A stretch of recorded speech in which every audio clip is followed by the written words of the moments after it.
জানিয়ে দিতে চাই, বাংলাদেশ ছাত্রলীগের নেতাকর্মীরা আপনাদের পাগলামি বন্ধ করতে কোথায় পাগলা মলম লাগাতে হবে সেটি খুব ভালো করেই জানে। সম্প্রতি নিষিদ্ধ ঘোষিত হওয়া সংগঠন ছাত্রলীগ আবারও উঠে এসেছে আলোচনায়। সমন্বয়কদের উপর ব্যাপক হামলার হুমকি দিয়ে তাদের কর্মকাণ্ডে ভয়াবহ উত্তেজনা সৃষ্টি করেছে।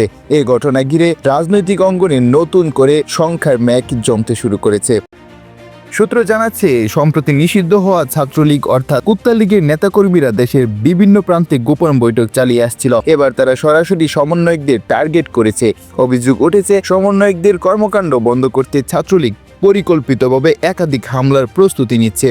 যদিও তাদের হামলার দিনক্ষণ এখনো ঠিক হয়নি, তবে তাদের বিভিন্ন ঊর্ধ্বতন নেতৃবৃন্দের বিভিন্ন বক্তব্য এবং গোপন ভিডিওর মাধ্যমে বিষয়টি অনেকাংশেই সত্য বলে প্রমাণিত হয়েছে। বিশ্লেষকরা মনে করছেন, ছাত্রলীগের এই উদ্ভট পদক্ষেপ দেশের নিরাপত্তার জন্য নতুন চ্যালেঞ্জ তৈরি করতে পারে। ছাত্রলীগ অর্থাৎ কুত্তা লীগ নিষিদ্ধ সংগঠন হওয়ার পরও তাদের এই তৎপরতা কেন, এবং সমন্বয়কদের উপর হামলার হুমকির পেছনে আসলে কে বা কারা রয়েছে তা নিয়েই চলছে এখন জল্পনা কল্পনা। আপনার মতামত কি? কে থাকতে পারে এর পেছনে?